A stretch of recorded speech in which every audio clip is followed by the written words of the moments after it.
चीन के सिजुआंग शहर में एक कब्रिस्तान है। हर साल एक खास दिन पर हजारों चीनी लोग यहाँ पर जमा होते हैं, फूल चढ़ाते हैं, मोमबत्तियां जलाते हैं और इस इंसान को याद करते हैं। लेकिन जिस कब्र पर वो फूल चढ़ाते हैं वो किसी चीनी की नहीं है। वो कब्र है एक हिंदुस्तानी की। एक 28 साल का लड़का जो महाराष्ट्र के एक छोटे से शहर सोलापुर से निकला था, जिसने अपनी माँ को रोते हुए छोड़ दिया, जो अपने बाप की मौत पर भी वापस नहीं आया और जिसने एक अनजान देश की धरती पर आखिरी सांस ली। चीन के राष्ट्रपति शी जिनपिंग उनका नाम अपने भाषणों में लेते हैं। माओ जोडोंग ने उनकी मौत पर खुद एक शोक पत्र लिखा था। चीन ने उनके नाम पर एक पूरा मेडिकल कॉलेज बनाया, जहां से आज तक 45,000 से ज्यादा डॉक्टर पढ़कर निकले हैं और वो सब उनकी मूर्ति के सामने खड़े होकर शपथ लेते हैं। और हम हिंदुस्तानी, हम उन्हें जानते भी नहीं। मैं आज आपको उस इंसान की कहानी सुनाने जा रहा हूँ जिसने 72 घंटे लगातार बिना एक पल सोए ऑपरेशन किए, जिसने जंग के मैदान में 800 से ज्यादा जिंदगियां बचाई, जिसने एक अनजान देश की भाषा जहाज के सफर में ही सीख ली, जिसने एक चीनी लड़की से प्यार किया, उससे शादी की और अपने बेटे का नाम 2 देशों के नाम पर रखा, जो सिर्फ 32 साल की उम्र में ऑपरेशन टेबल पर खड़े खड़े गिर पड़े और कभी उठ नहीं पाए। ये कहानी है डॉक्टर द्वारकानाथ शांताराम कोटनिस की। भारत का वो बेटा जिसे उसका अपना देश भूल गया, लेकिन चीन जिससे हमारे देश के रिश्ते कुछ खास नहीं है, वो आज भी उन्हें भगवान की तरह याद करता है। बात है 10 अक्टूबर 1910 की। महाराष्ट्र के सोलापुर में एक मिडिल क्लास मराठी फैमिली में एक बच्चे ने जन्म लिया। नाम रखा द्वारकानाथ। घर में कुल 9 जने थे, 5 बहनें, 2 भाई, माँ बसमा और पिता शांताराम। पैसे ज्यादा नहीं थे, सुख सुविधा कम थी, लेकिन इस परिवार में एक चीज थी जो शायद किसी के पास नहीं थी। वो थी सपने देखने की हिम्मत। और द्वारकानाथ के सपने उनके छोटे शहर की गलियों से बहुत बड़े थे। बचपन से ही उनकी एक अलग आदत थी। जब बाकी बच्चे खेलते तो वो किताबों में खो जाते, जब सब आराम करते तो वो सोचते रहते। उनकी छोटी बहन मनोरमा बाद में याद करती है, दादा हमेशा कहते थे, एक दिन मैं पूरी दुनिया घूमूंगा, हर जगह जाऊंगा, हर जगह के लोगों का इलाज करूंगा। घर वाले मुस्कुरा देते, बच्चे की बात है, भूल जाएगा। लेकिन द्वारकानाथ कभी नहीं भूला। मुंबई के सेठ जीएस कॉलेज में दाखिला हुआ। पढ़ाई में इतने तेज थे कि प्रोफेसर भी दाद देते थे। और 1938 में जब वो सिर्फ 28 साल के थे, जब वो पोस्ट ग्रेजुएशन की तैयारी कर रहे थे, तभी जिंदगी ने उनके दरवाजे पर एक अलग तरह की दस्तक दी। साल 1937, दुनिया के दूसरे छोर पर चीन जल रहा था। जापान ने चीन पर हमला बोल दिया था। जापानी फौजें गांव के गांव जला रही थी, लोगों को काट रही थी, पूरे के पूरे शहर मिट्टी में मिला रही थी। और उस जंग में हर दिन हजारों सैनिक घायल हो रहे थे, लेकिन उनका इलाज करने वाला कोई नहीं था। दोस्तों, जरा सोचिए उस हाल के बारे में। उस वक्त पूरे चीन में हर 2000 सैनिकों पर सिर्फ एक डॉक्टर था। अस्पताल नहीं थे, दवाइयां नहीं थी। घायल सैनिक पहाड़ों की गुफाओं में, खुले मैदानों में तड़प तड़प कर मर रहे थे, बस इसीलिए क्योंकि इलाज करने वाला कोई नहीं था।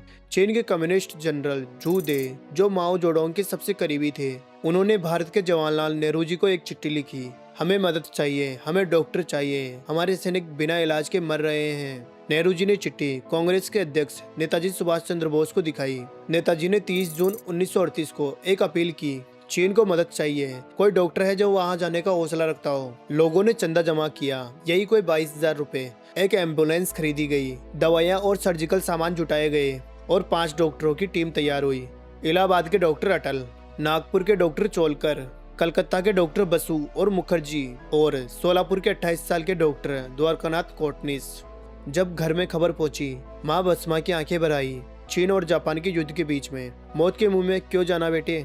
पिता शांताराम ने बेटे की पीठ थपथपाई। जाओ, दुनिया को दिखाओ इस घर का बेटा क्या होता है।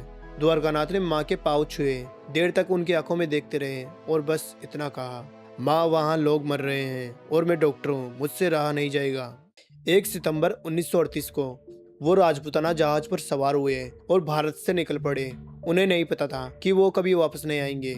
जहाज पर 16 दिनों का सफर था। बाकी डॉक्टर थके हुए केबिन में बैठे थे, लेकिन द्वारकानाथ वो जहाज के डेक पर निकल जाते। जो भी चीनी यात्री मिले उनसे बातें करते, उनकी बोली सुनते। और दोस्तों, इन्हीं 16 दिनों के सफर में द्वारकानाथ ने चीनी भाषा सीखना शुरू कर दी, खुद से, किसी किताब के बिना, बस लोगों को सुनकर, उनसे बोलकर, उनसे समझकर।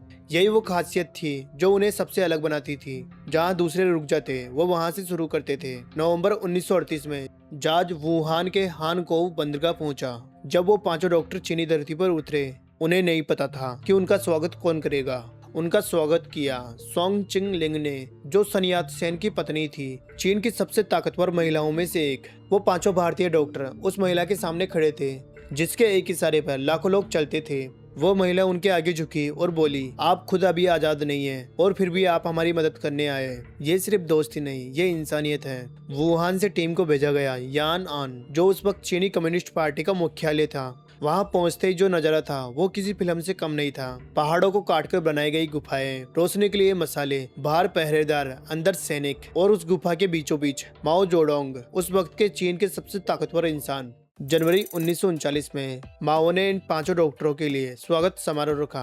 चीनी छात्रों ने एक नाटक किया जिसमें उन्होंने भारतीय डॉक्टरों को दिखाया लंबी लंबी दाढ़ियों के साथ, लेकिन इन 5 में से किसी के दाढ़ी नहीं थी।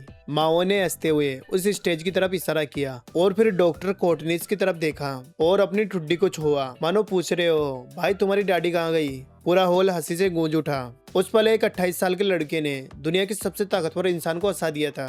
कुछ दिन बाद माओ ने डॉक्टर कोटनिस के साथ खाना खाया। माओ बोले, देखो चीनी और भारतीय एक जैसे हैं, दोनों को मिर्ची पसंद है। द्वारकानाथ ने मुस्कुराते हुए चीनी में जवाब दिया, और दोनों को आजादी भी। माओ चौंक गए, तुमने चीनी कब सीखी? द्वारकानाथ बोले, जहाज पर 16 दिनों में। हाँ, 16 दिनों में। उस दिन माओ जोडोंग को पहली बार एहसास हुआ कि ये लड़का कोई आम डॉक्टर नहीं है। यान आन में कुछ महीने काम करने के बाद डॉक्टर कोटनिस ने माओ के सामने एक अजीब मांग रखी, हमें सीधे मोर्चे पर भेजो। माओ ने मना किया, वहाँ जापानी बम गिरते हैं, हम डॉक्टर हैं, बम हमें नहीं रोक सकते। 3 बार मांग हुई, तीनों बार मना कर दिया गया, लेकिन चौथी बार माओ ने हाँ बोल दिया। नवंबर 1939 में 5 भारतीय डॉक्टर वुताई पहाड़ों की तरफ चल पड़े। वो इलाका जहाँ जापानी फौजें हर तरफ थी, जहाँ हर पल मौत मुंह खोले खड़ी थी, जहाँ अस्पताल नहीं थे, बस गुफाएं थी और मसालों की कांपती रोशनी में ऑपरेशन होते थे। और यही एक गहरा झटका लगा। चीन में काम करते हुए डॉक्टर कोटनिस के पिता शांताराम की मौत की खबर मिली। घर से चिट्ठी आई, पिताजी नहीं रहे, वापस आ जाओ। बाकी चारों डॉक्टरों ने कहा, चलो वापस चलते हैं। चारों डॉक्टर निकलने लगे, लेकिन द्वारकानाथ रुक गए। उन्होंने अपने साथियों को देखा और फिर मरीजों को, फिर उस चिट्ठी को, और बोले, पिताजी के पास घर में लोग हैं, लेकिन यहाँ अगर मैं चला गया तो इन सैनिकों के पास कोई नहीं होगा, मैं नहीं जाऊंगा।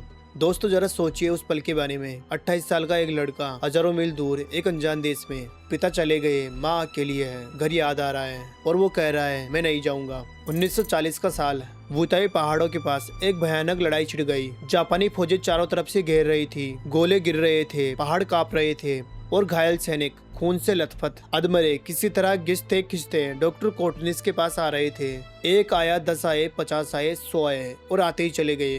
लाइसुई अभियान इस लड़ाई का नाम था, जिसमें करीब 800 घायल सैनिक थे और इनका इलाज करने के लिए सिर्फ एक डॉक्टर द्वारकानाथ कोटनिस। उन्होंने अपना ऑपरेशन स्टेशन जितना हो सके मोर्चे के करीब लगाया, ताकि घायलों को ज्यादा दूर नहीं चलना पड़े। पहला ऑपरेशन हुआ, 10 हुआ, 50 हुआ, 100 हुआ, रात हो गई, रुके नहीं। मसालों की रोशनी में खून से सने हाथों से ऑपरेशन करते गए। सुबह हो गई, फिर भी रुके नहीं। दूसरी रात आई, फिर भी रुके नहीं। 72 घंटे, 3 दिन 3 रातें, एक पल की भी नींद नहीं, एक पल भी बैठने की फुर्सत नहीं थी। जब पैर थकान से कांपने लगे तो उन्होंने एक कुर्सी मंगाई और बैठकर ऑपरेशन करते गए। जब आंखें बंद होने लगी तो किसी ने उनके चेहरे पे ठंडा पानी छिड़का और वो फिर जाग गए और फिर से शुरू हो गए। इन 72 घंटों में डॉक्टर कोटनिस ने 558 ऑपरेशन किए, 800 से ज्यादा सैनिकों की जान बचाई।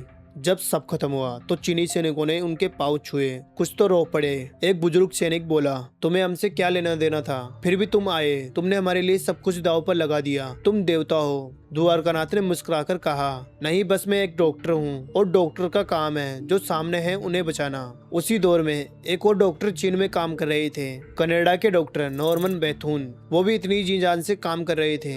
माओ उन्हें बहुत मानते थे। वो भी दिन रात मरीजों की सेवा में जुटे रहते। लेकिन 1939 में एक ऑपरेशन के दौरान उनकी उंगली में चाकू लग गया, इन्फेक्शन फैल गया और डॉक्टर बेथून चल बसे। पूरा चीन शोक में डूब गया। माओ ने ऐलान किया, डॉक्टर बेथून हमारे लिए शहीद हुए, उनके नाम पर एक अस्पताल बनेगा। वो अस्पताल बना बेथून इंटरनेशनल पीस हॉस्पिटल और उस हॉस्पिटल का पहला निर्देशक नियुक्त किया गया डॉक्टर द्वारकानाथ कोटनिस, एक हिंदुस्तानी जो चीन के सबसे बड़े युद्धकालीन समय में अस्पताल को चला रहे थे। जरा सोचिए, 30 साल का एक भारतीय लड़का जापानी बमों के साये में एक पूरे हॉस्पिटल की जिम्मेदारी उठा रहा था, सैकड़ों डॉक्टर और नर्सों को ट्रेनिंग दे रहा था और हर रोज 18 घंटे काम कर रहा था। बेथून हॉस्पिटल में काम करते हुए द्वारकानाथ की मुलाकात हुई गुहो किंगलोन से, एक 23 साल की चीनी नर्स जिसने खुद अपनी मर्जी से एर्थ रूट आर्मी में नर्स बनने का फैसला किया था। गुहो ने पहली बार द्वारकानाथ को देखा था डॉक्टर बैथून की समाधि के उद्घाटन पर। लंबा कद, गुंगराले बाल और चेहरे पर एक अलग ही तरह का तेज। और फिर उन्होंने कुछ ऐसा सुना जिसने उन्हें चौंका दिया। वो हिंदुस्तानी डॉक्टर चीनी बोल रहा था, बिना रुके, एकदम साफ। गुहो हैरान हो गई, ये भारत से आया है और चीनी इतनी अच्छी बोलता है। बाद में उन्होंने बताया वो बड़ा जीवंत इंसान था, गाना गाता था, हंसता था। जंग के बीच भी उनके चेहरे पर एक मुस्कुराहट रहती थी। मैं पहली नजर में उनकी हो गई थी। दोनों धीरे धीरे एक दूसरे के करीब आए और फिर दिसंबर 1971 में दोनों ने शादी कर ली। कोई बड़ा जश्न नहीं था, कोई बारात नहीं थी, कोई बाजा नहीं था। बस दो लोग जो एक दूसरे से प्यार करते थे और साथ रहने का वादा कर रहे थे। 23 दिसंबर 1942 को उनको बेटा पैदा हुआ। बेटे का नाम रखते वक्त द्वारकानाथ कुछ सोच रहे थे, फिर एक हल्की मुस्कुराहट के साथ बोले, इसका नाम रखेंगे यिन हुआ। गुओ ने पूछा, मतलब? यिन यानी भारत, हुआ यानी चीन। हमारा ये बेटा दोनों देशों की प्यार की निशानी है। दुनिया के कितने बच्चों के नाम में दो देशों का रिश्ता समाया होगा। लेकिन दोस्तों, इंसान का शरीर लोहे का नहीं होता।